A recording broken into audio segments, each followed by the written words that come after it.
Indonesia utang lagi ke Cina 8,3 triliun rupiah akibat membengkaknya proyek kereta cepat. Proyek kereta cepat Jakarta-Bandung penuh dengan drama silih berganti. Dimulai saat awal proyek di 2015 diambil oleh Cina dari Jepang, karena saat itu Cina dianggap mampu membangun proyek ini lebih murah dan mumpuni. Awalnya Cina merinci dana sebesar 5,13 miliar US dollar atau setara 76 triliun rupiah pada proposal awal.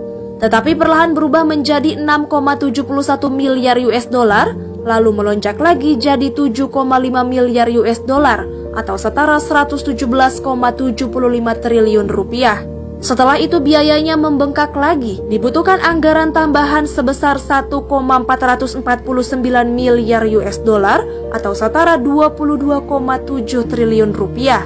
Data tersebut berdasarkan laporan Badan Pengawasan Keuangan dan Pembangunan atau BPKP per 15 September 2022. Pembengkakan ini berbagai alasan seperti biaya lahan yang kian bengkak dan lainnya.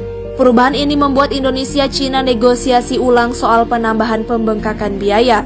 Akhirnya pada Senin 13 Februari 2023, keduanya sepakat bahwa pembengkakan biaya sebesar 1,2 miliar US dollar atau setara 18 triliun rupiah atau turun dari hitungan Indonesia yang sampai 1,449 miliar US dollar. Meski demikian, untuk menambal kekurangan, Indonesia mengajukan utang ke negeri tirai bambu sebesar 550 juta US dollar atau setara 8,3 triliun rupiah. Iuran tangan APBN yang menambahkan 3 triliun rupiah tak cukup. Komite Kereta Cepat Jakarta-Bandung kata Kartika telah menyepakati pembagian porsi untuk pembengkakan biaya. Pembagiannya 25% ditanggung oleh ekuitas alias modal milik perusahaan konsorsium Indonesia dan Cina, serta 75% sisa dari utang.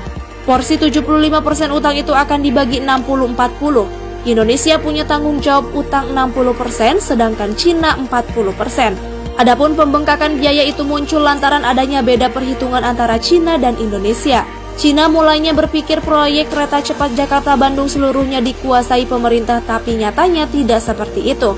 Antara lain, perhitungan awal proyek tidak memasukkan adanya pajak sewa tanah dan penyewaan sinyal GSM-R. Lalu ada juga perjanjian jual beli tenaga listrik dengan PT PLN Persero.